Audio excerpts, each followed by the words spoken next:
I just want to say good morning and welcome to the ESBA information session. Thank you for joining us this morning, this bright and early morning on a Saturday.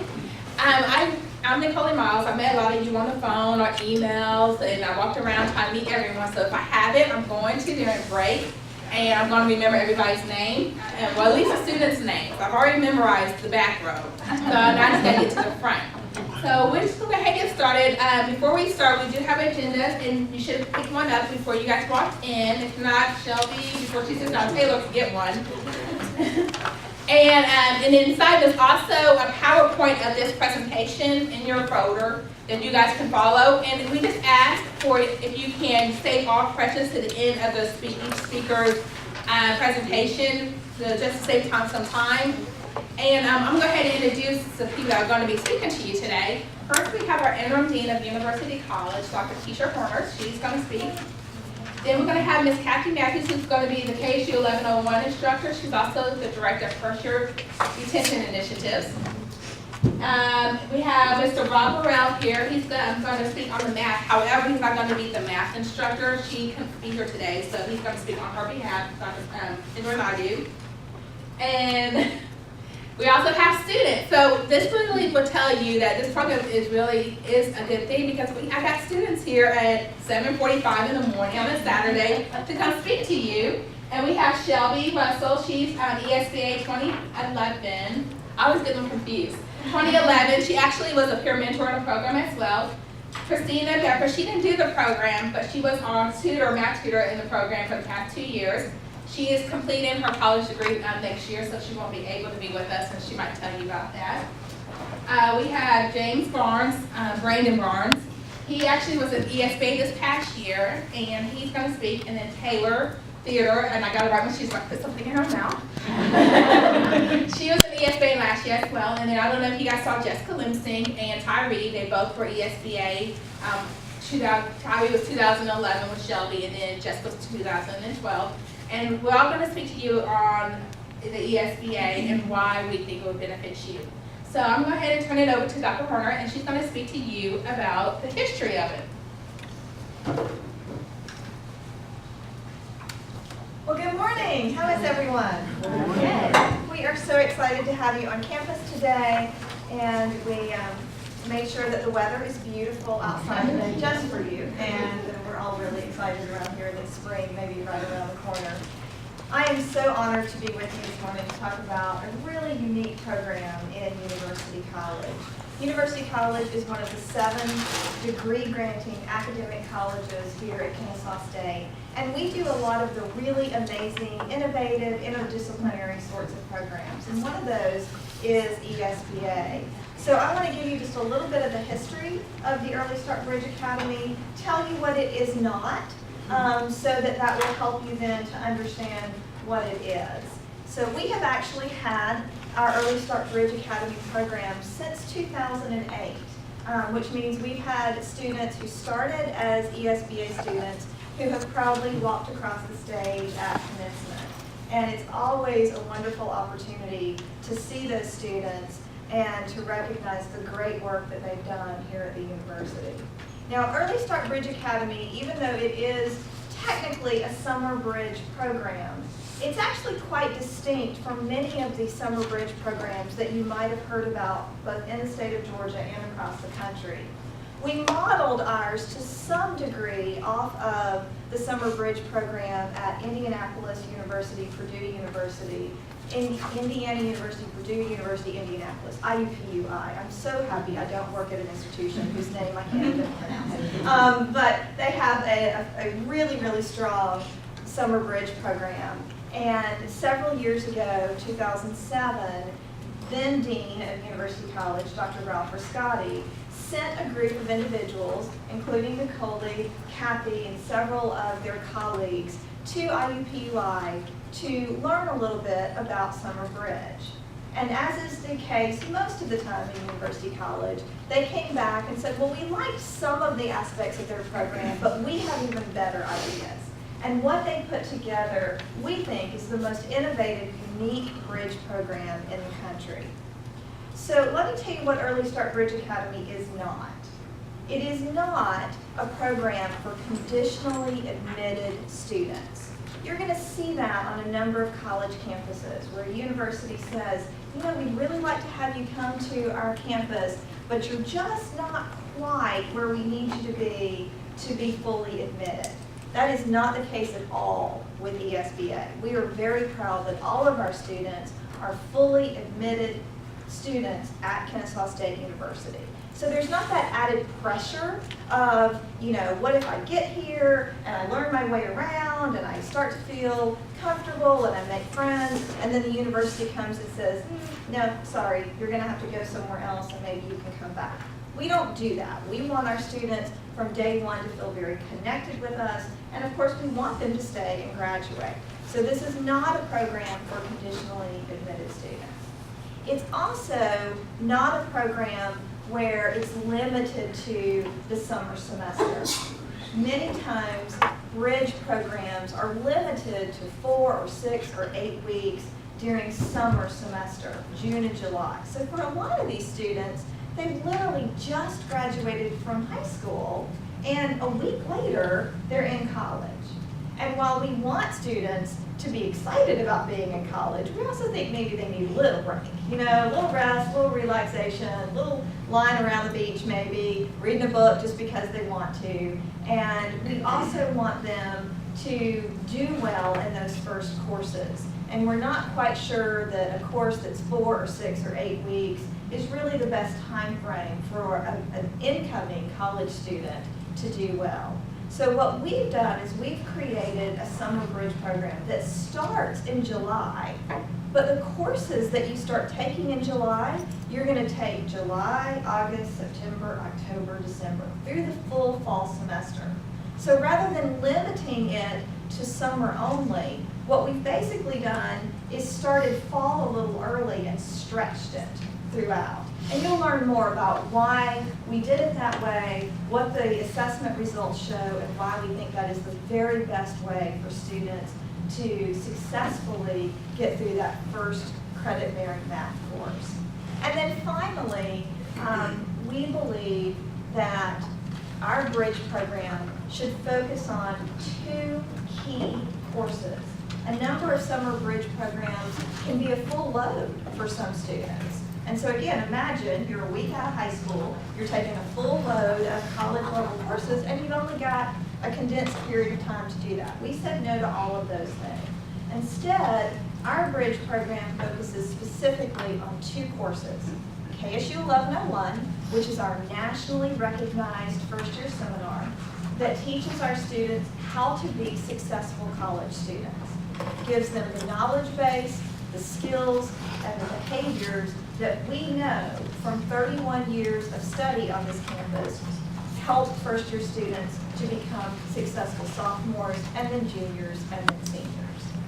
As I tell students at every new student orientation, if we admit you to this university, we want you to walk across that stage 4 years later and graduate with us. And then as I laughingly tell them, we need you to graduate in 4 years because we really need your parking spaces. So it's important to us that you get in, you have a phenomenal experience, you get out. And actually, that's part of the tagline for ESBA. Get in, get started, get through. And we know that that's important to you as students because you have career goals, you have professional goals, you have personal goals that go well beyond your college experience. And we think ESBA is a wonderful way to get you the head start that you need to do well. So now that I've told you what ESBA is not, let me tell you a little bit about what it is, and then we will have individual speakers really go in depth with each of the program. ESBA is designed holistically to provide both academic support but also social support to incoming students.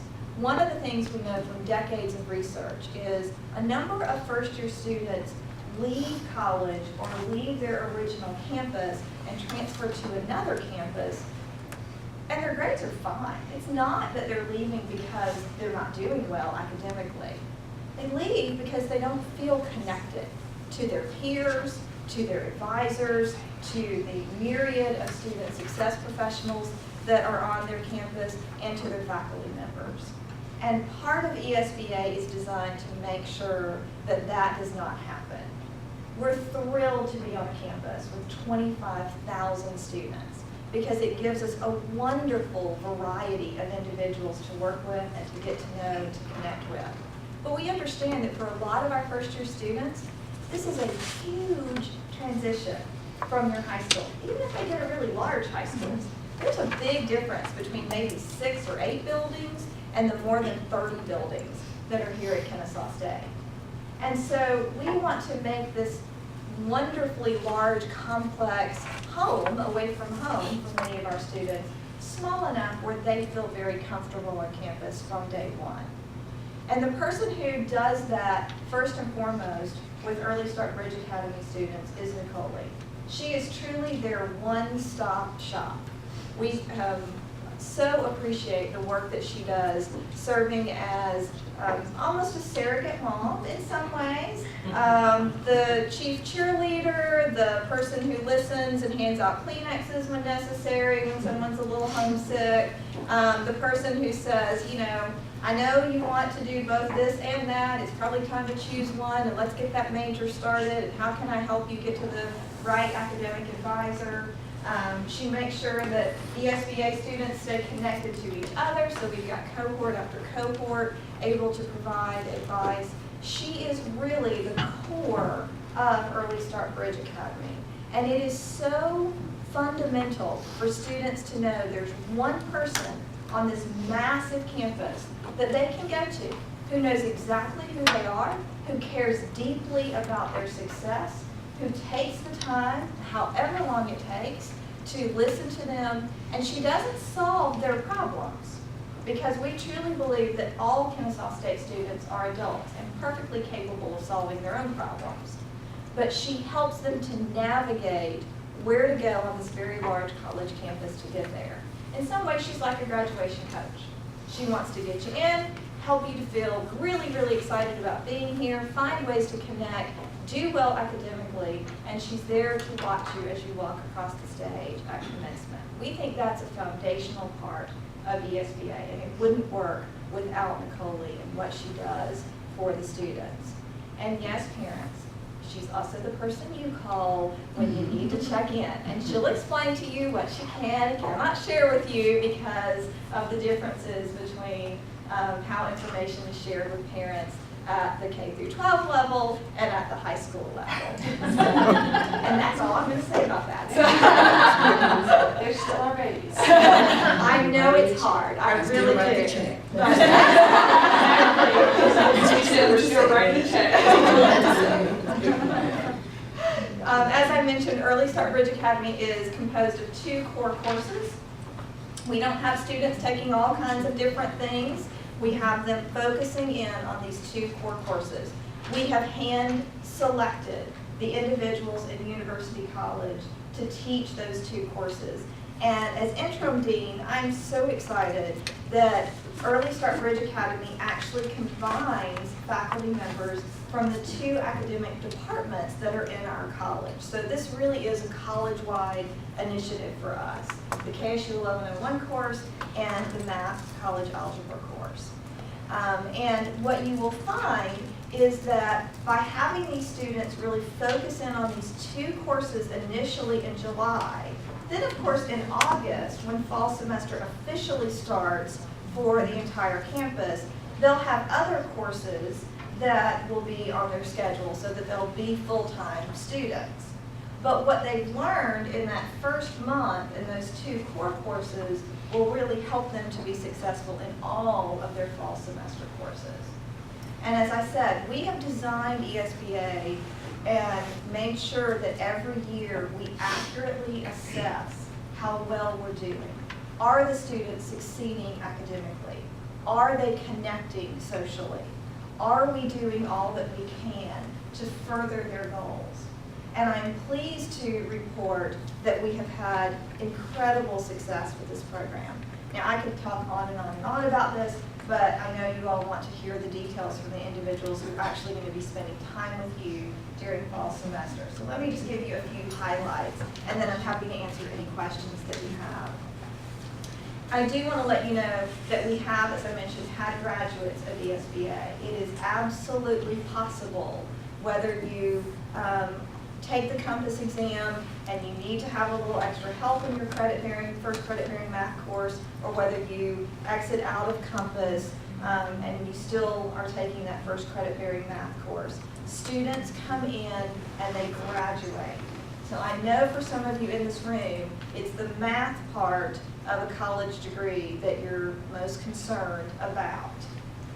That's why we made ESBA, and we see many, many students who say, I came in dreading math, but because of what you all did with ESBA, I feel so much more comfortable, and they are able to get through their general education math courses and go on and take the major courses that they're interested in taking and graduate.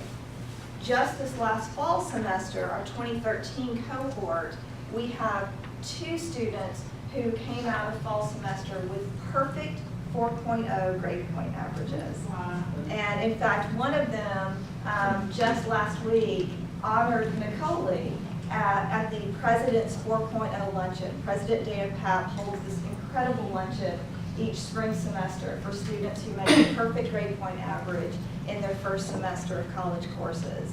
And one of the ESBA's, and each student at the 4.0 luncheon gets to choose an individual on campus, faculty member, staff member, person they met in the dining hall, whomever, somebody they really connected with and made a difference in their first semester success.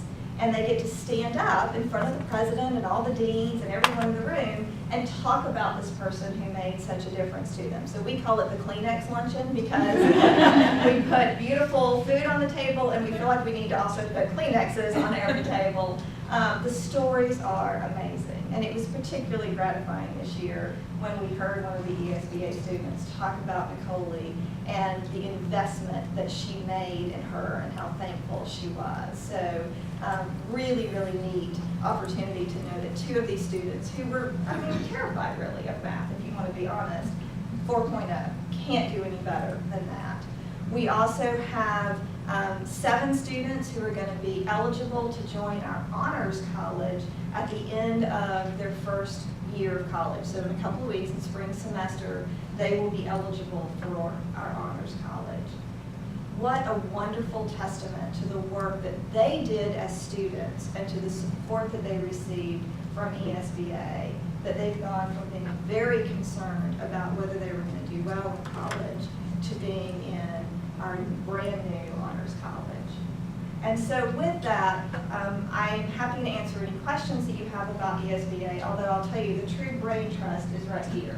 I'm just here to say how very proud we are in University College. We're so excited that you all are coming to Kennesaw State University. We can't wait to get to know you throughout fall semester, and we really look forward to watching you walk across that stage in 4 years as we yell almost as loud as your parents will yell when you graduate.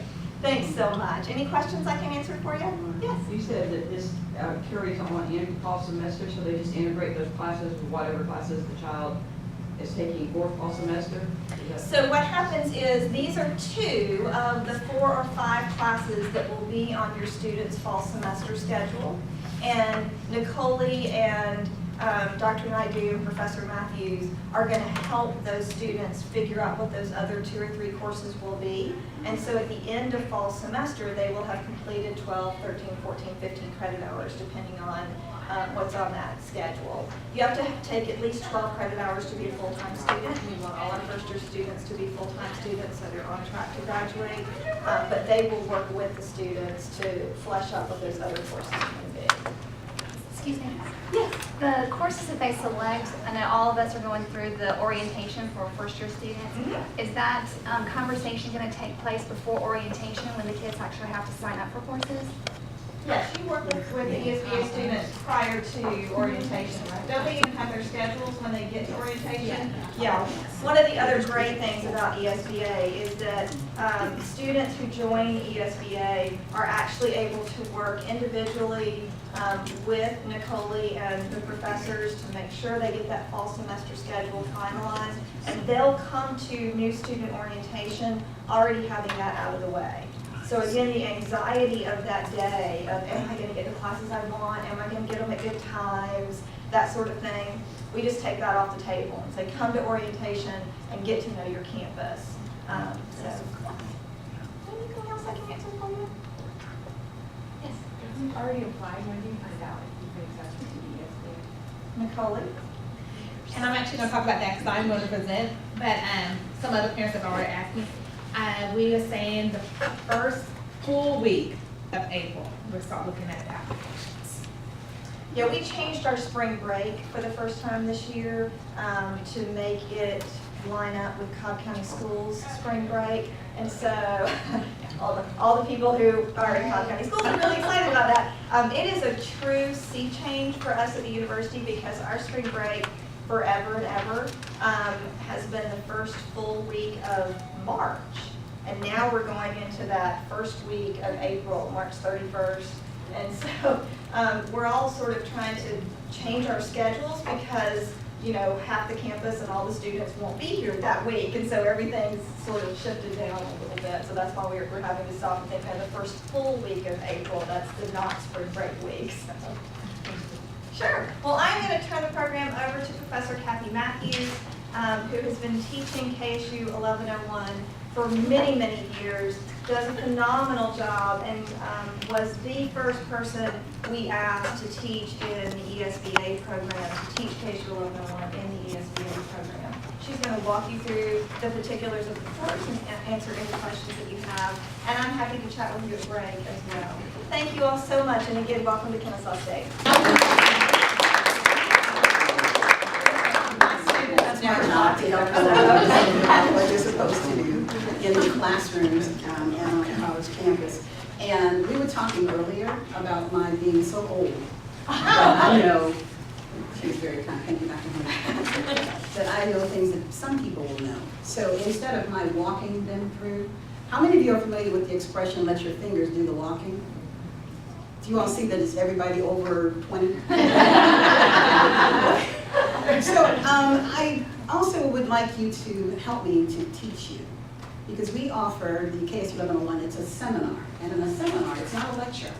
So you can say that Dr. Horner just modeled for you a lecture, and some of you were paying attention, and some of you were like, okay. But no. So to make sure that you don't fall asleep in a seminar, we have you do the work. So if you would please take out your pencils that were, or pens that are on the table. And if you would take out this green sheet that shows you everything that you need to know. And look at the moms and papas helping you all get organized. That's not going to happen. And if you don't have, it was in this black thing here. It's called a portfolio. Sorry. Parents are not allowed. Parents are not allowed. Dr. Horner kept using one word that we're getting ready to demonstrate how we do it in the KSU 1101. And you can even ask some of the peers who are here, some of the former students, some of the tutors, but parents are not invited. You've been unintentionally uninvited.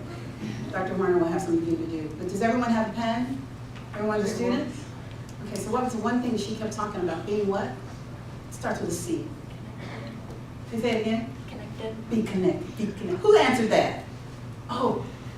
Hey, Sam? That's Sam. So what I need you to do is find another student, maybe at your table. If they're not at your table, you can get up. That's what we do. We change classes here, too.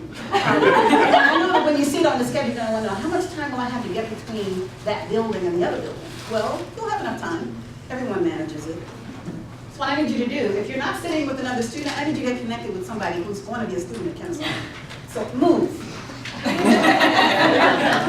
mean, please, you can always go back afterward, but if you were unfortunately coming in and, okay, so if your parents are just really lonely, there's some other papers in there you all can read through the PowerPoint, and I have one bonus question. Parents can earn $1 million if you can answer the question right. That's right, $1 million, a potential million ways to do it. Okay, students, are we ready? Okay, these are the KSU, this is a green sheet. This is one of the colors that he had us wear for one of the orientations. Can you imagine? This is not, a little bright. You can see us coming along here. This is not one of the KSU colors. So would you please ask the person who's sitting next to you, put down the KSU colors on that sheet real quick? What are the colors of KSU? You can ask people. Hope you guys exchange names. You're not supposed to. I saw you talking. I'm sorry. She's a student too, she'll know. I'm a nurse. You're a nursing student? All right, so we have that down? Okay, so we're gonna say, when you log onto one of the computers here, it's gonna say, we bleed black and gold. So now I don't have any connections with anybody because when we got ready to hire some people, I said, well, if you went to this school, if you had this mascot, we weren't connected. So the mascot for Kennesaw State is an owl. But what was your mascot? Anybody here a tiger? All right, see, I told you. For high school. Were you a tiger? She was a tiger? Okay, so I'm connected with all the tigers. And Dr. Martin and I are connected because she went to a school, or taught at a school where she was a tiger. So as long as we have a connection. Are you understanding what we're doing? Everybody's getting a little better? Okay, now this is what we do in KSU 1101, more seriously. These are the list of topics that will be discussed from July to August. And the course curriculum is designed to answer questions. Because you are curious, right? And our textbook that you are going to be given is Foundations of Academic Inquiry. So you have to always ask questions. So the first question, write this down, take notes too, and kept in your classes. Who am I? The second question is, where am I? Make some space too. The third question is, why am I here? Am I going too fast? That's good. And the fourth question is, what do I do here? And the fifth question is, where am I going from here? Are we good? That's the curriculum for KSU 1101. Okay? So the first one was, who am I? And you'll see there are 15 topics on the sheet. Could you and your partner please list the question or numbers for who am I? What do you think we might cover in who am I? And I found 4. If anybody found more than that, then we're good. You ready? You gotta learn how to speed read too. It's not that many, it's just that like one word. It's like one word per item, y'all. Just see, it's one word. Okay, we ready? Okay, anybody get that? Okay, well, I'll give you the answers. When we think in terms of who am I, we're going to discuss your learning style. How many of you already know your learning style? That's okay, don't. We're going to discuss your personality, discovering your personality. Anyone here have a split personality? By the end of We're also going to discuss your, what is about you, multiple intelligences. Some of you, it's not how you're smart, it's how smart you are. How you're smart. We're going to also talk about, what about maybe number 11? So I have 1, 3, 6, your learning strategies. How many of you know you're an auditory learner? How many of you know you're a visual learner? How many of you know you're a hands-on learner, or kinesthetic tactile? So that's why you like this, right? Okay, good. Okay. And then we have some others. So those are your learning strategies, basically. So I had 1, 3, 6, and 11. The second question was, where am I? So do you see any items on here that are going to cover where you might be? Which ones you got? You got 7, is that all? 5. 5? That's really good. 5, 7, is there another one? 9. 9, and hello? 10. Thank you. History is one of the courses that you will also need to take as a part of your general education. So not KSU's history specifically, but the history of the world and the history of the United States. But we will cover KSU's history, very rich tradition. Dr. Martin has a pin on. So celebrating our history, this is our 50th anniversary.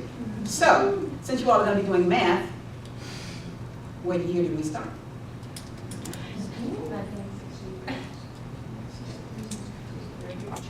We were chartered in 1963. But don't worry, you're going to be here for the 50th anniversary next year and the year after. Because we have so many milestones that we're celebrating. It's the 50th, 50th, 50th, 50th.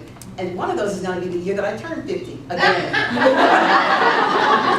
Okay, so we have that while you're here. So we're going to learn about Kennesaw's history. We're going to learn the difference between high school and college. And I think you can already tell that there may be a few. How many of you have some quirky high school teachers? How many love them? You're going to find people that you can love in college. So that's not different. You'll find the people that you can connect with here. Okay, the third question I said is, why am I here? Why am I here? Is there only one? One topic on why am I here? How are we doing? You've already seen them 2 or 3 times when you read the report. They haven't moved. That's from no why you're here. Which one will cover why? Why are they here? Why am I here?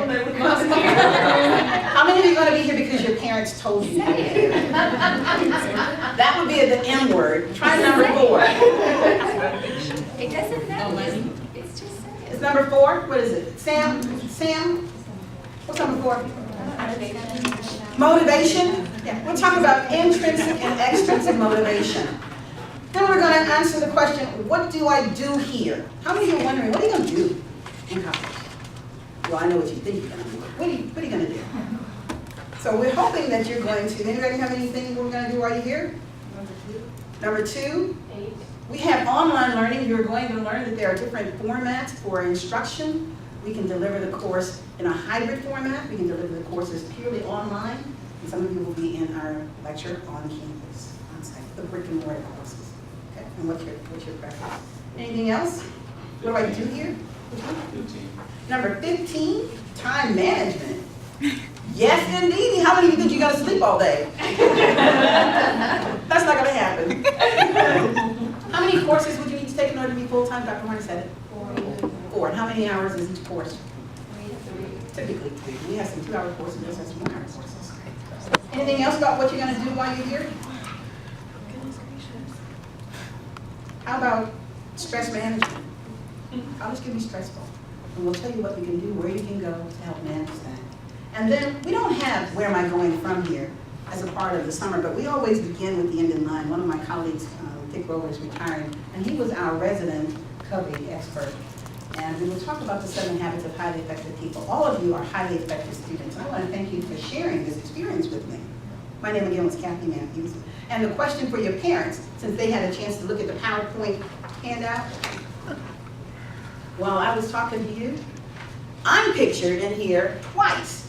Whose picture does not appear as a speaker on this program? Only parents can answer. And the $1 million is I give you $1 for a lottery ticket. Not everybody qualifies for it. See? That's what happens when you're a tiger. Now, why doesn't Nicole have her picture on the PowerPoint? I am. She is in here. Is she? I've never seen it. On the front page. You found Nicole? On the front page, second PowerPoint, right here. No, not for introducing a topic. Oh, okay. You didn't say that. Will that happen when you're in a class? Will a professor offer a question on the exam and say they didn't say it? Where would that information have been, possibly? In the textbook. Yeah. We're going to be talking about the textbook, and you do have to read the textbook. How many of you know the person who's sitting next to you? The name? How many of you know the school of the person who's sitting next to you? You just got their name? You did. You got school? Side of the county? Of Cobb County? Yeah, West Cobb. Anybody else? You go to Harrison? What, no, I didn't say answer? We're in Paris. All right. So how many of you really love math? Good. Because the person I'm going to introduce, we have our courses are learning community, and one of my colleagues and friends, and the supplier, he's my supplier for one of my drugs.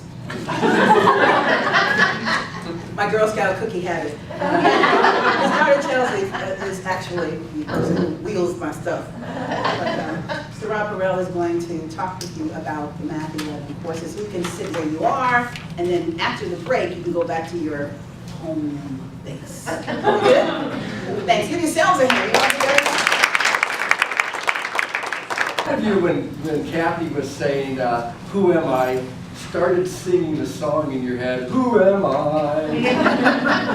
It's seen Les Mis lately, running through my head. And then at the end, she said, "Where am I going?" That's also from a musical. Where am I going? I don't know. Anybody know what that musical is? Paint Your Wagon? Paint Your Wagon? That's dating myself there. Yeah, you are. You're gonna be 50 again, too. I can be 50 too. So let's see, this is, how many of you are planning on being math majors? Just Christina. Just a math tutor. I taught the ESBA in 2013, and there's 3 of us that teach this program, and we alternate because we all love to teach it so much that we don't let anybody teach it for too long. This is a program in transition in that we are changing it every year to make it better. And our success rate, as Dr. Horner said in this program, is phenomenal. A typical college algebra course has roughly a 35% DFW rate. That's grades of D, Fs, and withdrawals. That's one of the courses that we track on campus here because it is such a high grade. The success that we've had in this course, for example, the 2013 cohort, I had one student that had to withdraw because of academic reasons, and we had a backup plan for her.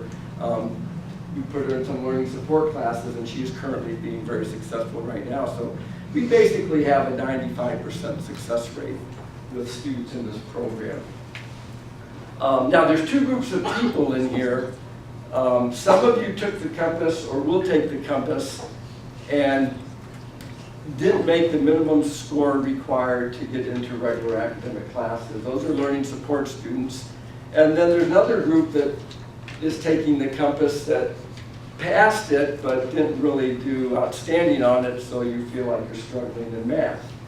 This program addresses both of those students. The learning support students will take the college algebra. They don't have to take any learning support classes like they did in the past. You go right into your credit level courses, but there's a lab taught by a college instructor that supplements the course. And the purpose of that lab is twofold. Well, it's I guess more than twofold, manyfold, but 2 of the primary things are to make sure you're ready for what's going to go on in class. So typically students that struggle in math, especially incoming freshmen, it's not that they can't do the math or they're really bad at it, but they have holes in their math. Math builds on itself, and you can't go to the next level till you've mastered the previous level, and if you have holes in the previous level, you're going to struggle. And that's what we found with most of the students placed in learning support or who have difficulties in math, is that they have holes somewhere. They either had a critical math course that wasn't taught well, or they were sleeping during that part of the course or whatever. And so one of our major goals is to fill the holes in the math that you're supposed to already have. And that's a big part of the lab, to fill some of those holes so that when you come into class, you're ready to learn the new material. The second part of the lab is to review what was covered in class. So if I or Dr. Pender, Dr. Naidu, or who's ever teaching it, has done a poor job, that they fill in the holes for the stuff that we forgot to cover, which doesn't happen very often, but you know, it's in transition, like I said. So those are the other group, the group that wasn't placed in the, excuse me, the second group that was not placed in learning support. They don't have this lab, but what we do provide is what's called supplemental instruction. They have the opportunity to meet with math tutors out of class and cover the same sort of things we cover in the lab. And those are not taught by instructors, but are taught by students like Christina here, who is a math major getting ready to graduate and has a firm grasp of the topics we teach. So they get the same opportunities in a more informal setting than a lab. Now, in your packet, you got a couple of things. You got a pink sheet that has all the listings of the topics. It's a standard college algebra course. that if you were to compare it to your high school math would be the end of Algebra 1 and Algebra 2 topics, but covered in more depth than you did in high school. If you took the math 1, 2, and 3, 4, I can't compare that to anything, because that's why you have holes in your math, is because you're in math 1, 2, 3, 4. That was just an editorial comment on the side. The second thing you have is, I guess this is bright yellow. We also had an advisement shirt that was this color in here, which was worse than the green as far as I was concerned, that answers some of the frequently asked questions.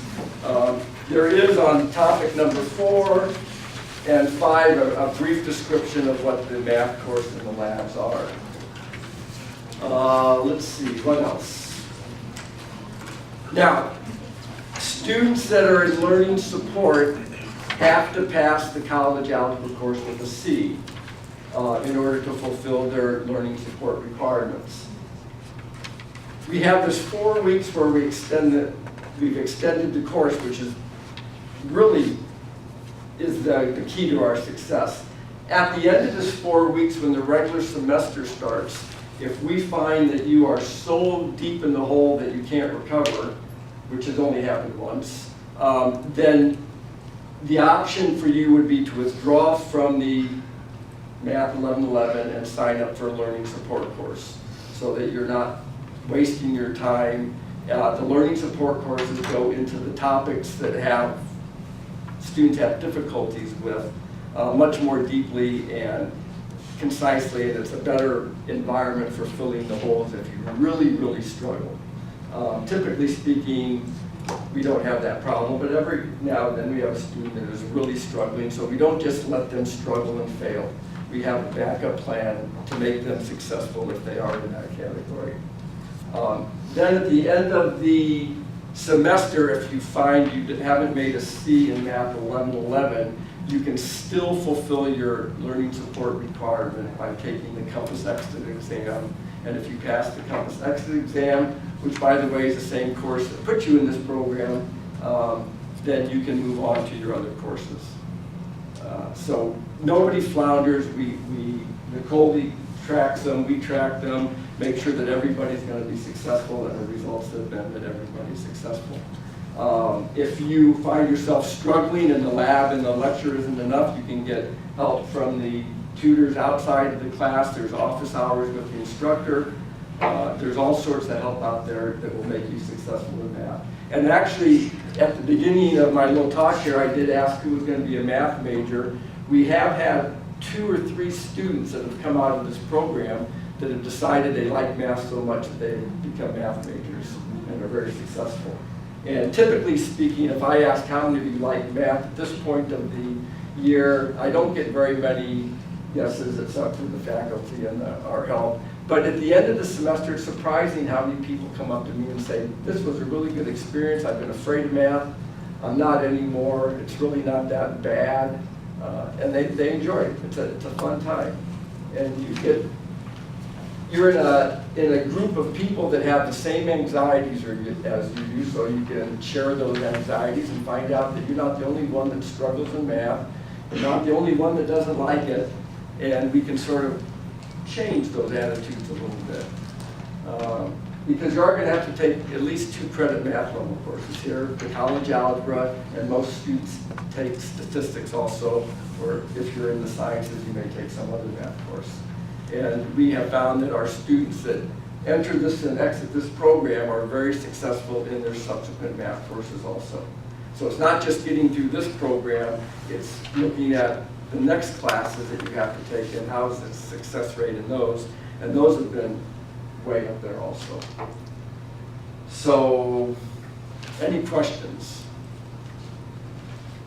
Nobody ever has questions for the math.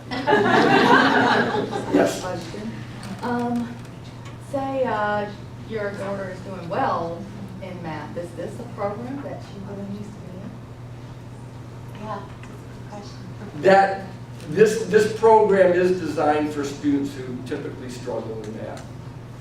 We have had students that don't have difficulties decide they want to take it, and they do very well. you know, I would say no, that this is probably not the program for students that are doing very well in math. We limit when you take the Compass entrance exam, if you get too high a score, it'll disqualify you from the program. I also ask the students if they do test out and they do get that 37, I ask them to take the math placement test, which is online and is also in the brochure, and that will also determine, because we have had students who tested out of learning support with a 55, which is great, but then they struggled in all classes. So really, a test they thought they were strong, but then they turn out not to be. So one of the things is that if you do get that 37, I do make you take the math placement test to see where you place. If you do place higher than 1101, then no, the program isn't for you. If you place in 1101 or 1111, yes, it will benefit you, so. There you go. Yes? I was wondering if you wanted to take like the SAT or ACT again, because I know like for me, the reason why I'm in this program is because of my SAT score. If I take the SAT for math again and I get a higher score, am I allowed to like not be in this program? I can't answer that because that's the admissions question, because they're the ones that do all the formulas on who's accepted and who's not. Your name was provided from their database, so you would have to talk to admissions, and it has to be here by whenever the deadline is, so that's something you have to talk to admissions about. That's surprising, because if you have a certain level on the math portion of the SAT, then you're not required to take Compass, which, you know, would have gotten the letter. Did you take the Compass? So that's probably as good an indicator as the SAT as far as. So if you're in here, does that mean that your SAT score wasn't high enough that you do have to take the Compass? And then, if you're here, if you got a brochure or higher, you in case you test out learning support. However, we are looking at students that have gotten a 37 to a 52 because we feel like those students still need the assistance or guidance. And computers don't really tell too much, but then we also have students that tested under the 37, so they tested 20 to get into Kennesaw, so they tested between a 20 and a 36, and they're learning support then. So every student that's going to be in the ESBA had to take the Compass exam. So not like we just sat there and chose different ones. Everyone that's going to be there had to take the Compass. It just determines on what your score was, actually. So are you saying, because she took the SAT, but she hasn't taken the Compass yet because, you know, we wanted to come here first and see. So is that saying the SAT score was too low? Yes. So that's why she has to take Compass? Okay. Because the math standard for Kennesaw admission without having to take the Compass for math is a 460 on the SAT and a 19 on the ACT. So anyone under that has to take the Compass if your verbal was high enough. So if you were above that, then you didn't take the Compass. I'm sorry. If you were above 19, You wouldn't have to take the Compass. However, take the math placement test. yes. Yeah. But we felt like we made the SAT scores at 490 because it's right there on the bare minimum of the 460. It's only 30 points, and we feel like the students are still probably need, because a lot of our students lately that I've seen come in have the high SAT scores like 500 to 600. And so we still kind of guide them where they were still filling in those little gaps instead of just throwing them into a math class that has a lot of stronger math students in the class, like the ones that really love math and do very well, and then kind of like going at a faster pace than what we would have. So now when she goes to take the Compass, does she take all the portions of it or just the math? Just the portion? math. Just the math. portion. And then Okay. the testing coordinator would know. Okay. It's in her KSUID number. Okay. Well, she doesn't have that yet.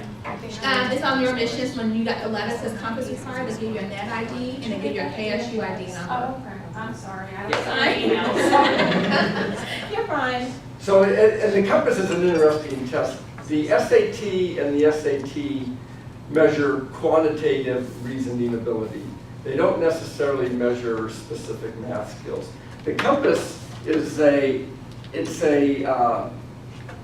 test where it starts you at a certain level, and based on your answer to a question, determines what the next question you get. So if you answer it right, it may kick you up a couple of topics until you start answering them wrong, and then it'll kick you down, and it will jump up and down with difficulty of topics until it zeroes in on this is your level of quantitative skill, which is different than measuring quantitative reasoning.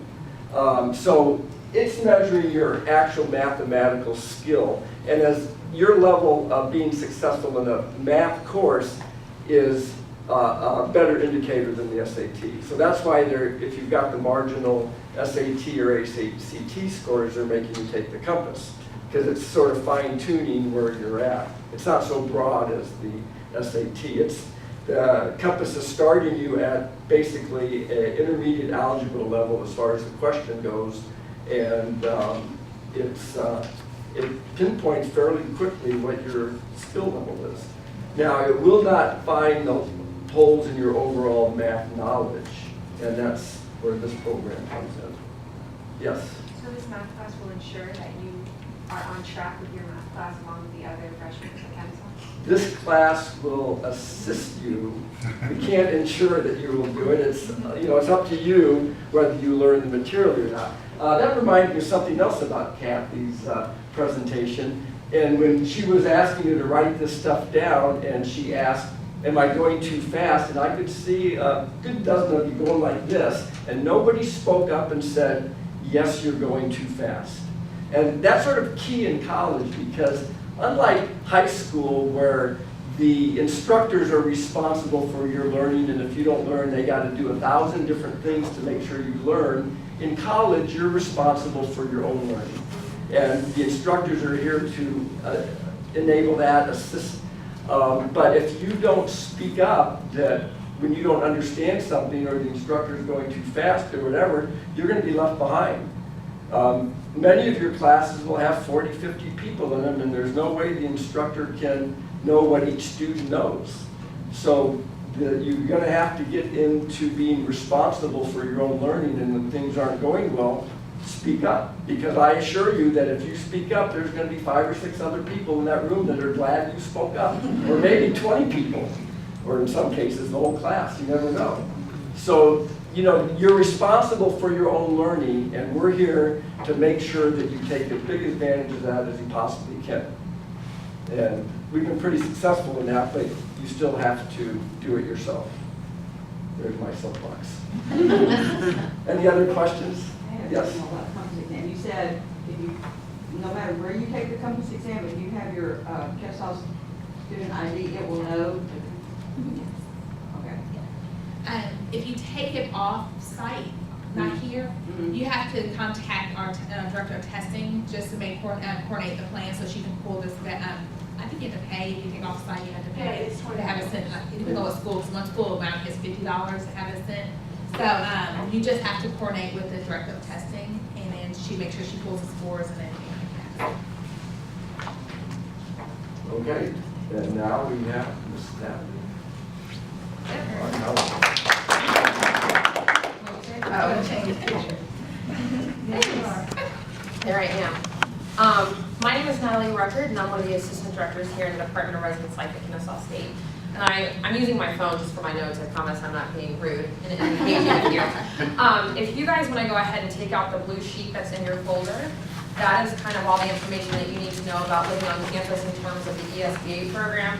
It essentially has a breakdown of the fees. It has the move-in day. It has some commonly asked questions about living on campus, and so that is a good place to start. I also brought brochures with me today that during the break, if you want to come get a brochure, my business partner, you're more than welcome to do that. One of the reasons why we're such a strong proponent of living on campus, like Professor Matthew said, is the connections that you're going to make with each other, as well as the other people living in your residence hall, with your RAs, who are essentially peer leaders, but they're a little bit older, and they've been here a year, they can already show you kind of the ropes, so to speak. And then with the other professionals that will live in the residence hall. And so we actually have staff members who live in the hall where you live and can help you on the way as well. Another reason to live on campus is we have security 365 days a year. There's always an RA on call if something goes wrong, and they can help you from anything from a lockout to a maintenance issue to a roommate conflict. There's professional staff members like myself always on call, and then the KSU police are a sworn police force. So they are the real police officers. There's not rent-a-cops, like you will see at some institutions. So the connections, the safety, and then research, like Dr. Horner was talking about, shows if you live on campus, you will be more successful, you will succeed, you will get out in 4 years, kind of what she was talking about earlier. one thing I do want to mention about the contract that you are signing for ESBA is actually 13 months.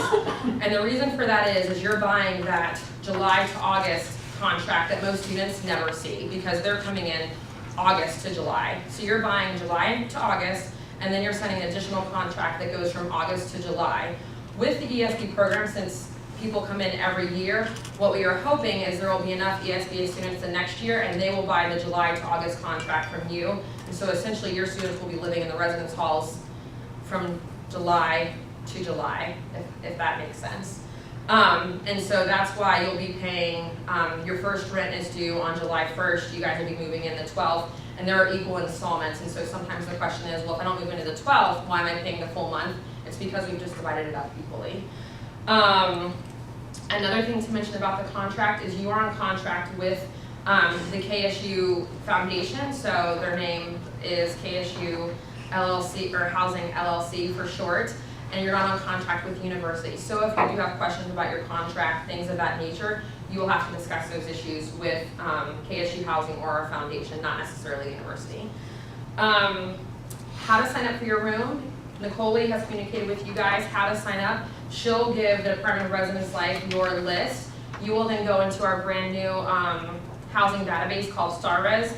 Since you guys are all living in the block, we will give you the room that you will accept. You'll accept the room, you'll pay the application fee, which is $375, and then you'll sign your contract all together, and that's how you'll reserve your room.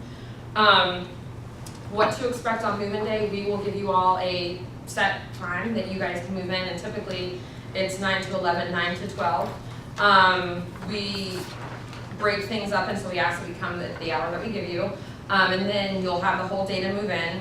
Your RA on the floor will have a floor meeting with you, and that's just to kind of get you acclimated, let you guys know about our on-call procedures, explain some of the rules so you don't get caught violating the rules before you even knew what they were, and so that's what the purpose of that floor meeting is. And then Nicole and the Department of Residence Life, we planned an event for you that night, just so you guys can have something fun to do the first night. We went on a ghost tour of downtown Marietta one year. We have done movie nights that first night out on our green, and so there's a lot of good things, and so it's really important that you stay that first night and not go right back home. I would suggest that when you know who your roommate is, and again, Nicole does the roommate matching and pairing for the ESBA program, that you guys start having the conversations about what you want to bring, because there's no reason for you all to have of some of these items. You know, you may not need 2 ironing boards, it's perfectly fine just to have one and you all can share. You probably don't want 2 complete sets of dishes because there's not enough room in the kitchen to have all of that stuff, and so it's very important that you start that communication. Within our housing software called StarRes, there is a messaging system where you guys can message each other back and forth, but clearly the residents use Facebook, you know, things of that nature. They really don't look to us to provide that. So those are kind of some suggestions, some things to look forward to. Do you guys have any questions? And I'll be here during the break, so if you want to ask them from everybody, I'll stick around and you can ask those questions. I was just wondering, the room that we get for the summer bridge program, is that the room that we're going to have for the rest of the fall semester? Yes. Okay, so once we decorate, we won't have to worry about having to take everything down. Right. And one of the benefits of that, to be honest, is since you guys are a small, closer-knit group, your move-in is going to be pretty seamless because there's not a whole lot of you. And Okay. so while everybody's moving in and the craziness in the middle of August, you guys will already be set up. You guys don't have to move back out, which is a huge benefit. Because you all are moving in July, it can seem like the residence hall is not quite as active just because people aren't there, but once people move in the middle of August, it will be, the suites is a hopping in place. Okay. And the students can tell you that there is always something going on in the residence hall. So, but yeah, you don't have to move back out, you can leave your decorations up. Awesome. Yeah. Okay. So if you already have reserved a room, but it's in another building, how would that Where have you reserved? university building? In the village. What some students do is they choose to commute during the summer if that's what they want to do. Some students will ask for us to move their contract from the village to the village suites. And then some students, they will try to find a place on campus where a person has moved out for the summer, and they'll pay for that room on their own. And that won't be through Nicole. It's just really depending on what you want to do. So if you wanted to stay in your room that you already have reserved, There is no guarantee because I don't know who is living in the space that you have for the 2014-2015 school year. You can contact KSU Health and I can give you their number and you can see if that person has moved out and if you can move in early as a part of the bridge program, but there's no guarantee. Clearly the thing that I am an advocate for is living within the ESBA block just because you'll have everybody then around you. Again, in the village, people are moving and coming and going this summer, so it's gonna seem a little bit like a ghost town, so, yes. What's the difference in rates between, like you mentioned, the village and the one that the ESBA program uses? The rate for the 2-1 is $610. The village is, and I don't have the number right off the top of my head, the village is more expensive because you are getting a full-on apartment. You are getting a full kitchen, you are getting a washer and dryer. Whereas in the University Village Suites, we have community kitchens and community washer and dryers. Within your own unit, you have a kitchenette, so you'll have a mini fridge and a microwave, and the units are smaller, but they're smaller by design. University Village Suites is our traditional first-year housing, and they're smaller because we don't want the students to hang out in there all the time. We want to get them out. Like if you walk in the suites, there's tons of community space, tons of TV to have gaming sessions, there's a study room, there's a computer lab, and the University Village just doesn't have that because they're full-on apartments and they're for upper class students. But because we have such a high first-year population, we do have some first years living in the village. I was looking on the site and it said that there's different types of housing, like there's one that I think it was called ESPA, or I forgot what it was called, but it was like one that was specific for people who wanted to have like a village where like people are having parties and stuff, and there's one where it's like, or like, it was like, I forgot what it was called, but I was like, is that considered in the ESBA housing, or is it different like villages? It was like one where it was like gay friendly, one that was like for like Christians, and I don't know. I think what you're talking about is our theme communities, and so we do have theme communities where we have international students and domestic students living together. We have a theme community where it is kind of gender inclusive, and that's what you're mentioning. And so we do have those, but ESBA in itself is a theme community, and so it's not like you could be part of ESBA as well as the Ergo, which is our international theme community. So really with ESBA, like that is your theme community, you are picking that one. Clearly when you're an upperclassman, if you want to go live in University Place with the international students, you're more than welcome to do that. But ESBA is considered its own theme community. So, yes. You said that Nicole was doing the rooming, like who was going to be in what rooms. Mm-hmm. How are you deciding? Like, are you just like randomly picking, or? Once you're admitted, I send you a questionnaire, something that I pulled off from their website. I work with them on, and it's basically the same thing that's on there, and then I pair them up that way. And to see who has similar interests and who, like maybe someone doesn't like to sleep in the air, like a lot of heat, so I sit and spend about a couple weeks on it, trying to make sure I match you up with someone that you will be probably get along with. And by the time I do that, I do know a lot of the people that are going to be in the program. And James might be able to touch on this, but I've been successful with it. So, and it's good because I get to know you, and then I kind of get to know the, your personality and other people's personality as well. But you have a questionnaire sent to you. Do you try to get like same majors together too? I don't do that because unless they want to, because majors are so different. People change majors. They come in one major, they might change after a month. So I can't. It's really harder to do that. We do have some people that stick to the same major, but it's hard to do the majors. I give them a question, and I say what high school, what kind of music that they like, if they like sleeping, if they like it cold or hot, are they messy? Do they like to study and do they like to study with a lot of noise? Do they like quiet? So questions like that. So it kind of helps out. Are they a social butterfly? Do they like to have overnight guests a lot? I'm not gonna pair them up with someone that doesn't like overnight guests and that's not a social butterfly. So I'm not gonna pair them up. So I don't do the majors though, really. I mean, Nicole is very accurate. I hardly ever hear about an ESBA student having roommate difficulties, and I don't know if that's because they work it out in the classroom when they're together or what, but there's hardly ever any, and to be honest, even go further, I mean, there's hardly ever any behavioral issues that I hear about the ESBA students in the residence halls as well, and so that probably speaks to some part of part of the program also. And just want to let you know, and then with roommates as well, as Tari was in here to tell you, a lot of my students, I do pair them up. I look up and they're roommates the following year and the following year. So I guess that's how the success rate. And if you know that there's someone specific that you want to live with, you can just communicate that to Nicole and she'll honor that preference if both roommates are asking for that. Now clearly if one is just asking for that, then, but yeah, both roommates are asking for that. Any other questions? Like I said, I'll be happy to stick around when breaks come up. Can you go, Okay. can you go ahead and pay for housing for the whole year at one time, or? You can. A lot of what people do though is they will wait until they get their financial aid for fall and spring. Since KSU Housing is a separate company than the university, your financial aid will be distributed to you, and then it is up to you to turn around and use your financial aid money, your scholarship money, whatever you're receiving really, and paying that to KSU Housing. It's not like there's just one big connection between the bursar's office and KSU So Housing. it's not connected to tuition? It is not. It is not. Any other questions? Okay. That's Nicole's picture. Yeah. My picture was up there, somehow it got taken off. She did that. Okay, we do have a 15-minute break, and like we said, Ms. Becky said we do practice time management. So it is, I'm using Professor Burrows. It's 10:16, so about 10:30, we will meet back in here.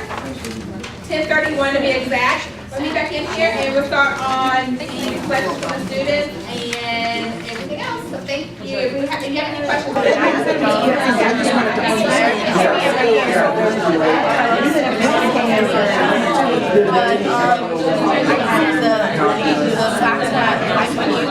I'm only like 10, 15 minutes away. An internal bell. The other one, rhymes with bell. One of the other observations that I've made is that students no longer wear watches. You can tell how different we are. Or you're wearing a watch, you're old.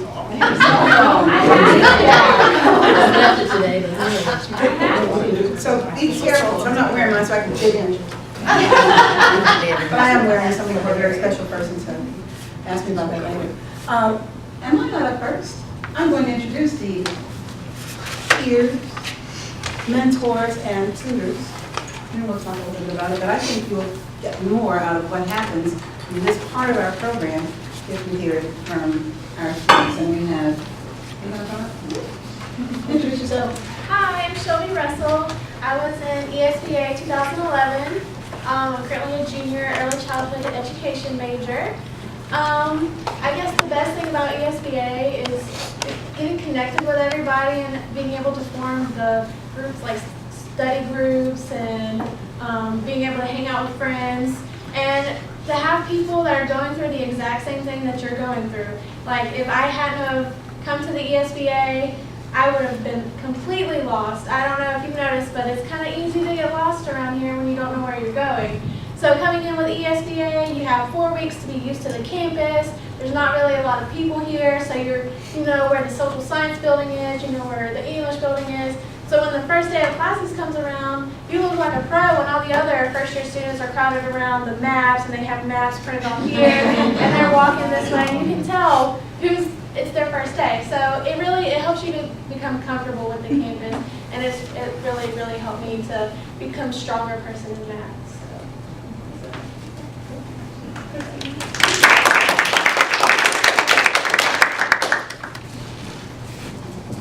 Hi y'all, I'm Christina. I came to KSU in 2010 fall. I did not come through the ESBA program, which makes me a traditional student, just a little bit. I started working at ESBA 2 years ago? 2 years ago, and I noticed from my first day of college versus everybody else's first day in college in ESBA that there was a major difference. The first major difference was when I started, my first class was 200 students in an auditorium. By the way, I knew 0 of them. I didn't attend the class with a friend. Let me tell you, it was a struggle. I was very happy to introduce myself to somebody who was sitting across the floor from me, and we kind of made a friendship there, and it really helped. But I noticed the students in ESBA, when they first started, they all became very close-knit. I'm talking like first week, everybody's like, hey, let's talk, and let's go hang out together. So the 4 weeks that y'all are together in the first month really helps strengthen the bond and really helps y'all become acquainted, especially when everybody else is gone. So it's nice. What do you do in your role as a tutor? As a tutor, yes. As Mr. Burrell said earlier, I am a middle grades ed, math, and science major. I take most of the math classes that math majors do, so I know a lot of the math material. And as a tutor for not only the ESBA program, but also for SI, which some of y'all will get acquainted with throughout your courses, it's very easy to get lost in the material. So having tutors there to help you, and me, myself, and I, as a tutor, I try to make these sessions interactive. So these students are actually doing the learning, and I'm the one sitting back going, hey, y'all are learning, and I'm just here to help fill in the gaps. Kind of like the lab professors are. So. Ask the question, how does this work? Do you get paid for this? Yes. I get paid. Is that the finance part of this managed between you and the student? No, the University pays for it. There's no charge to the student. Oh, so it's not coming through the parent? That's correct. Ah. So students, it's free. Take advantage of it. Please do. It's free. Let me tell you, coming into college, free stuff is great. Are there any other questions?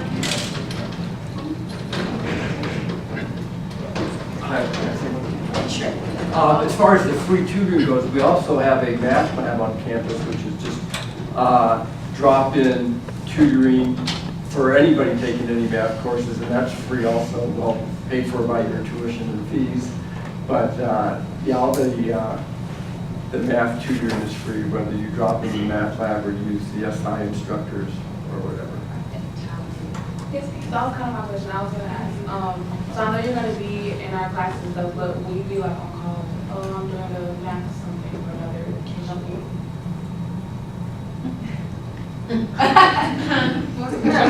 Sometimes. Whether or not the math tutor for their ESBA program will be on call for. It's not on call. They schedule times outside of the SI session to meet with the students. So we'll talk about this when I come up, but we built in your tutor sessions into your schedule. But there's times that maybe you want to meet, the leaders want to meet with the students outside of those hours. And usually they do that in the village suites, and they might say at 8 o'clock, you know, show up and you can go get tutoring. I believe maybe James could talk more about this, but they really find it beneficial. So sometimes, you know, you get it in the classroom, but then you start doing your homework, and the tutors know that you're going to have problems because there is a test. They have other hours as well, but they can't be your one-on-one tutoring. It has to be a group setting, so it's not a private tutor. Any other questions? We appreciate it, thank you. Taylor. We are now going to have some reflections. They're going to do it in the form of their elevator speech. You ever heard of the elevator speech? So Taylor, James, Tyree, and Jessica. And Shelby. Shelby already did her. Oh, she did her? Okay. She did hers. As one of the mentors. How long is an elevator speech? 30 seconds. How long? I'll just guess 30 seconds. Not these elevators around here. They're going to just share with you some of their experience with early start bridge camp. Whatever you want to say. All right, I guess I'll go first. I'm Tyree, and I was in the 2011 class with Shelby. And the best thing about ESBA is you always have someone to study with. So living in the housing block, all you have to do is go outside your room, people are outside studying. And even today, with all my friends that I made, I still study with them all the time. So it kind of helps. Well, my name is Taylor, and I was in ESBA this past year. One of the big things about one of the big things for me about attending college was the big class sizes. I went to a small parochial high school in Louisville, Kentucky, so I was horribly afraid of going to college. I think my graduating class had about 174 kids. And so coming to KSU, was like, oh, 25,000 people? That's crazy. So I know ESBA helps me a lot with it, with getting used to big class sizes and meeting new people, which I'm not good about that. And I know I've met my best friends here, and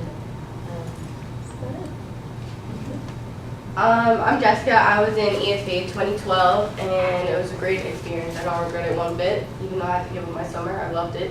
I built some great connections. I currently work for that lovely lady over there. And I mean, I would take advantage of it as much as possible. I encourage you guys to join. You get about $600 in free books. I know I spend lots of money on free books every semester. The professors are very welcoming, accommodating. You can go talk to them anytime. They're always open to hear anything from you. Yep, and of course the social aspect was great. I still talk to my friends in ESB up to this day. We go hang out, go have lunch. So, yep, if you guys have any questions, feel free to ask. Okay, I'm James. I am this year I was a past ESBA student, and I would say the best thing about ESBA is the effort that everybody puts into the program. I would say that Mr. Burrell definitely, he puts in a lot of hard work. And I started out, our first quiz this past year, I started out with a D. Didn't know what to say about that. Then the test, the test, I was like, oh, I put in more effort, I studied, and I studied it with a D. So second test rolled around, Mr. Burrell was still like, you have to keep putting in effort. And I was a learning support student, so I had the math lab. So I would definitely say that helped me, and I ended up getting an A on our second test. But I would definitely say that your child will be taken care of. Nicole, she treats us like we're her children. I mean, I know me and Taylor, we see her at least maybe once a week, like just to talk about. Once a week? Maybe every day. I think that's the reason why they moved your office. Nicole, she is a very special lady, and I truly do appreciate everything that she's done for us this year. So, awesome. She really is our go-to person on campus. All the time. Somebody is always in her office. Always. Well, I guess I'm up again. I'm Shelby. So not only was I in ESB 2011, but I was also a peer mentor for the KSU 1101 class. So basically, instead of being the person in the math class who's helping them out with their math, I'm in the KSU 1101 class giving them pointers on stuff around campus, showing them around campus, this is where you go if you need to meet with this person, or this is where you go if you meet this person for advisement and stuff like that. And then I'm also there just to be, if they can't get to Nicole, I'm there to, talk to if you have any questions, if you are having an issue that I can take care of, I'm there for you. So that's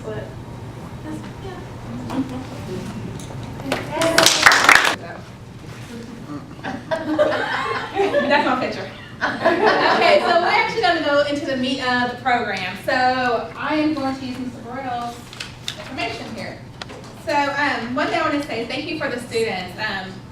I'm going to get him for not saying this, but when Dr. Horner was talking about the honors college and everything, James was one of them. He was one of the ones that's going to be in an honors college in the fall. So he went from learning support, like he said, to get this D to getting over a 3.5 GPA for the semester. So it does say a lot, and Taylor is just like that too. So it's a very powerful program. We really do look out for them, and they are correct. They're not in my office once a week, they're like maybe 4 or 5 times a day. And I think that's probably why I had to move. But I have an open door policy for the students where I am their academic advisor, and like Dr. Horner says, I'm like not their advisor, but their coach. trying to get them to where they need to go and making sure that they're planning the correct classes and all of that, making sure that they are successful. So one thing we're going to talk about for my part is going to be a typical day of a student. Like we said in the brochure, yes, we're here from 8:15 to 3, Monday through Thursday. But it's only during the first week. And then we'll start, because what we did was, we want you to get to know, the students get to know each other. So those ones that are commuting back and forth, and we want them to get to know the residential. So what we did, we incorporated icebreakers for the first week, where whoever your peer mentor is and the peer tutors will get to know you. Even the instructors play too. So we want to know your names. I know your names by the time we start, but like Ms. Matthews won't know your name. The peer mentors won't know your name. So we want to make sure they know who you are. And let me tell you, I think the students can actually say within the first day, everybody knows everybody's name anyway. So, but that's going to be the first week. And then the second week, we go from 9:30 to 10:45, which is like a standard class for us. All of our classes on this campus are, majority of them, I should say, are an hour and 15 minutes, 2 days a week. However, will be 4 days a week. So we're going to have 2 groups this year. We're going to have a group 1 and group 2. This doesn't matter on which group you're in. You're going to learn the same material from Ms. Nadu, Dr. Nadu, and from Ms. Cruz if you have to take the supplemental lab. So you will know which group you're in when you admit it and you come in June. So the first group will take, group 1 will take math in the morning, and then this group 2 will take KS 1101. And it's either going to be either with Ms. Matthews or myself. One teaching one group, one's teaching the other. So that'll be all through 9:30 to 10:45. We incorporated lunch in there for 45 minutes. We felt like an hour was a little too long. You guys need to learn how to eat in 45 minutes, especially on this campus. So most of the students, they just go to the commons, and once you're accepted, we'll talk about that as well, about the meal plans. It's longer than their school, their high school lunches. Yeah. Oh, it is? Well, maybe we should make it a little shorter then. Maybe we should make it a little shorter. Well, how about this? I can justify that. You have to walk all the way from across campus to the commons. So there you go. That's a 10-minute walk, so technically you'll still have the same amount of time. And then you have to walk back to your class. So group 1 will meet with KS 1101, group 2 will have math. So technically, I guess you really do have the same amount of time as you did in high school. You had to walk this time though. So this is our typical day. So basically, for the first week, we're just meet at 8:15. Then weeks 2 to 4, we'll meet at 9:30. And that's when you learn your time management, where you go straight to your class. So wherever class you're supposed to be there, that's where you're going to go. You don't have to meet up. Your instructors will tell me if you're there, if you're not there, or if you are there, or whatever. And then we'll just go from the day from there. But it's mandatory that you come every day, because we do go at that, it's a slower pace, but we put in a lot of material. And usually we find that if a student misses a day or 2, they don't have that connection at the end of the 4 weeks as everyone else, and they want to know why. And then that's when they're not the happiest too. So we really advise you, it does go by fast. Before you know it, this past year, I looked up and we were already planning the recognition ceremony. So that's one thing we could think about, And like I said, for the course the schedule in the fall, it depends. The group 1 will have this is your fall schedule, which we'll talk more about in June if you're accepted, just so you have an idea on how this is going to work. This is considered a learning community where they join 2 or more classes together. You have the same people in 2 or more of your classes. And this one, you might have 2, you might have 3. So it depends on if you have to take the supplemental lab that Mr. Burrell talked about. So on Tuesdays and Thursdays, if you're in group 1, you have your first class at 9:30. And then you have your lab on Mondays and Wednesdays at 8 to 9:15. Had to torture you guys a little bit, at that 8 o'clock in the morning class.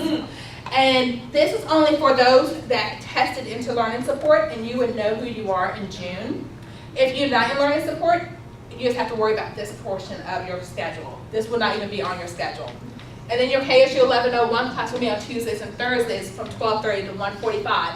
This one, it looks like I'm going to be this professor for group 1. And group 2 is the same way. However, the math will meet at 11. And then the lab will meet at 9:30 on Mondays and Wednesdays. Like I said, not everybody's going to take that lab, but you would know on your schedule when you come in June or when you register in April who has to take the extra lab, which is worth 1 credit hour, and that could be used as an elective.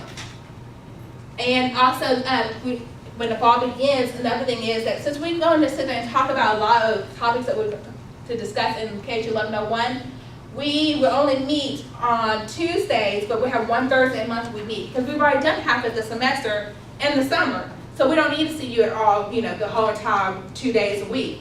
But it will say it on your schedule, and like I said, we'll go more into detail once you're accepted, but technically, you only meet one Thursday a month, but we'll meet every Tuesday. So then you have your Thursdays from 12:30 to 45 free to study. They have to make it sound good, huh? And another thing I wanted to mention is that one thing Jessica did say is that she got $600 worth of savings on her textbooks. And by doing the program, you do get that savings. Because how many of you guys have brothers, sisters, are in college and talk about those textbook costs?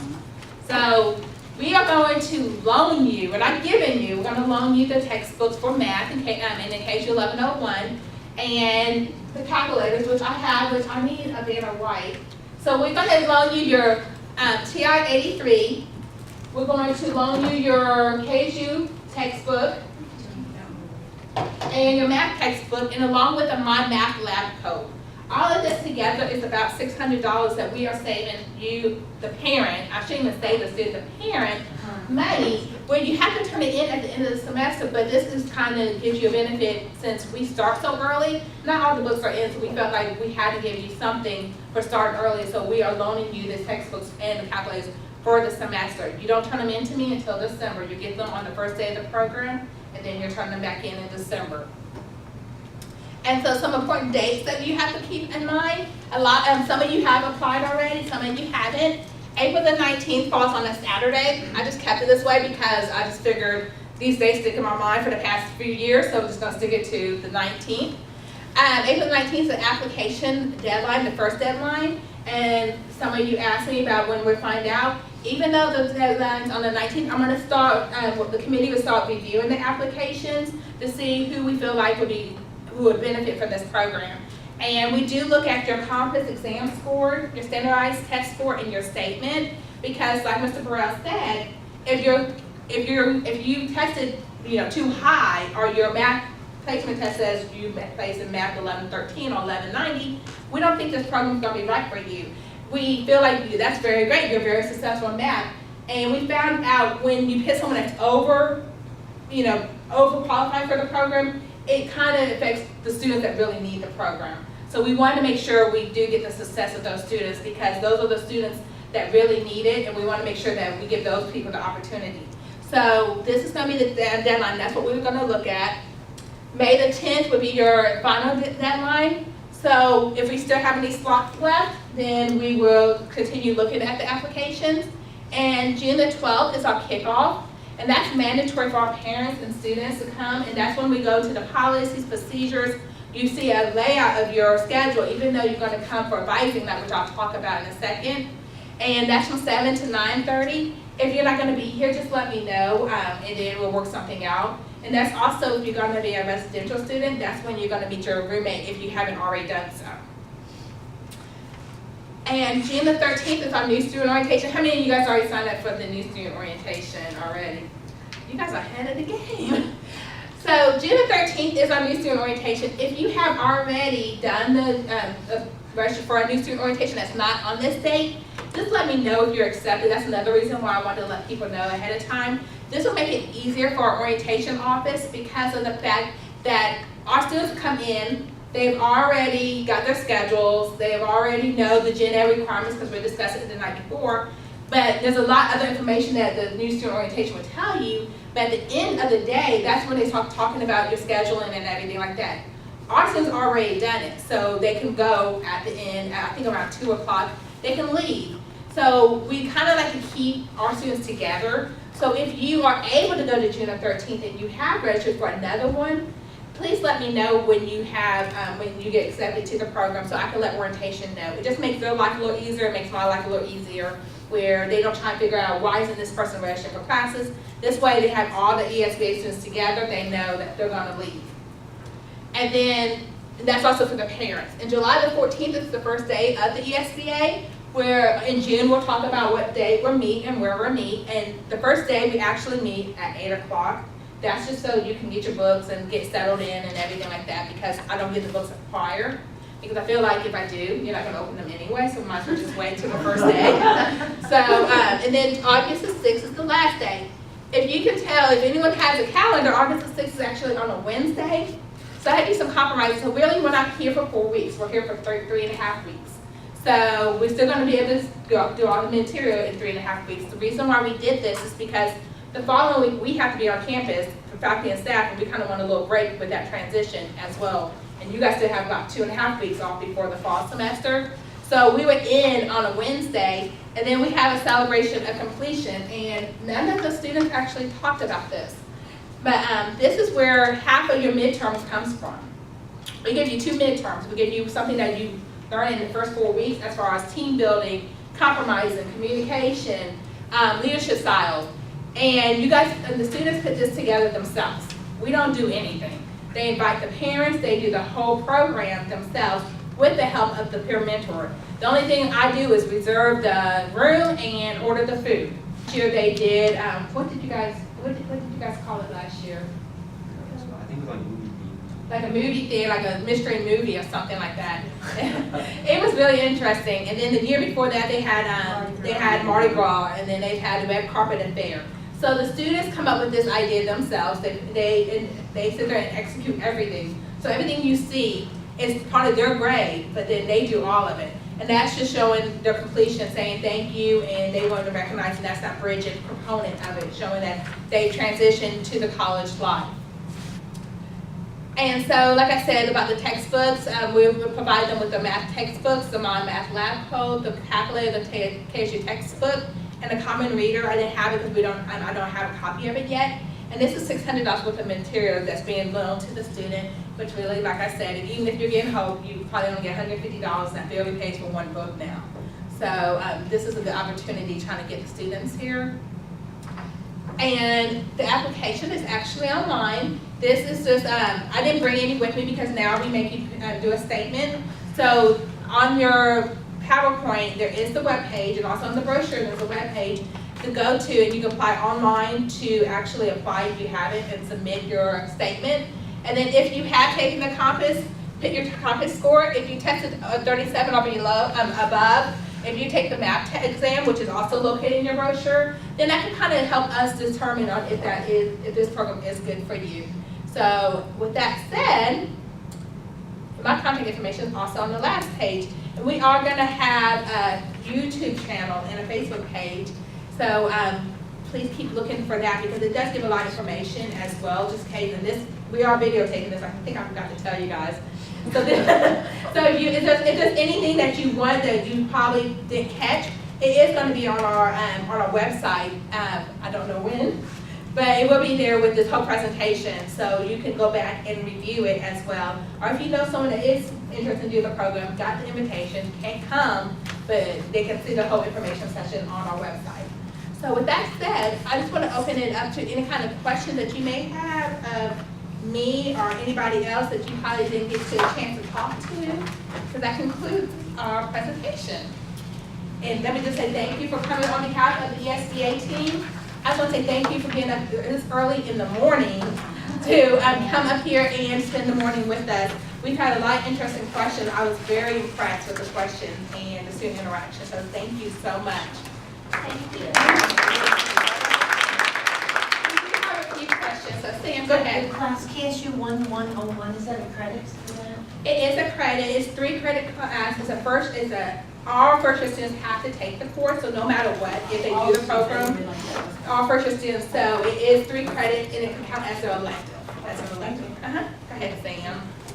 So you said that for the application you look at the Compass scores. Is that the only thing you look at, or do you look at? And the SAT scores and the ACT scores as well, and the statement.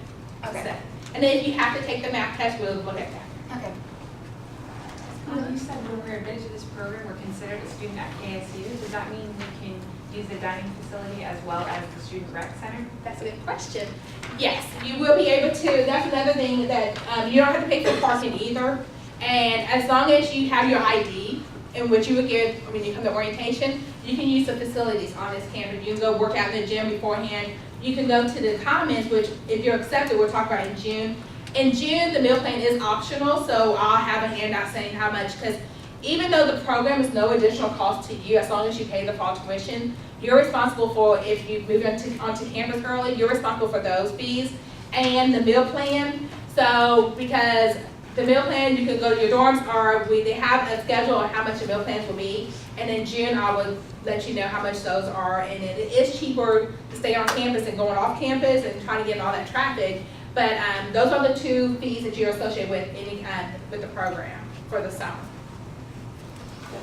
Housing lady, I'm sorry, this housing lady, what did she say the movement date would be? The 12th, was the 12th? The 12th of July from 10 to 12, and I would actually assign times for everybody, and I usually do it every 30 minutes. So everybody's not here at one time. How many students are you expecting to be involved in the program? We are expecting, since last year, this is our second year doing this format, so we are expecting to have anywhere from 40 to 55 students. So it just depends. It's gonna be, yes, we do keep it small, and that's the way that they feel a better connection with each other and with the professors and get that extra support. Any other questions? Okay, like I said, we are here, so if you have any questions that pertain to you, and you want to ask them in front of us, everybody, I should say, we are here, the students are here, and Ms. World's here, the only one's not here, Natalie had to leave. So if you have any questions, we are here, and we look forward to working with you and your students. And oh yes, Ms. Matthews did say, was it Ms. Matthews or Dr. Horner said it's about the FERPA laws? Yes, I'll talk about it in June, where I can't talk to the parent anymore about grades or anything like that. Like right now, I can. So we're talking more about that, the FERPA laws in June, where I really enjoyed talking to everyone, and then I have to cut it off on July 14th. So I'm going to ease you out of it, give you like that little month to ease out. So just to let you know that. But you know what? A lot of the parents actually, they worry about their students, but the students are so good that they come to me when they're having problems anyway, and before I can even go to them. For instance, they have to see me, all the students have to see me 3 times a semester for their first 2 years. And it was to the point where we had the ice storm, the first ice storm. I had students lined up to see me. I didn't get a chance to even respond and saying, okay, they already knew we had to reschedule, but they contacted me to reschedule their appointments. I didn't have to reach out to them. So that's one thing. So you guys have to give your students the benefit of the doubt where they know what they need to do. And a lot of parents say, my students know what to do. They really do. And I've seen the students grow up from June, had all their parents do everything, to really taking pride of their education to now. So for the students to come to me saying, well, I'm not doing well in this class, what should I do? And we try to think of an alternative. So they're really good. So please give them the benefit that they do know. So I don't think that I would need to talk to you, or you would need to ask me that, what they need to be doing, because they really are good about coming to me, asking me what they should be doing, even though they like, my mom's gonna kill me, but they rather me drop a class than seeing an F on my transcript. So yes, so that's why I just wanted to say that I do give them the benefit that they do know what to do. So with that said, thank you again, and we look forward to working with you and your students. And like I said, we're all up here. If you have any questions, feel free. Thank you.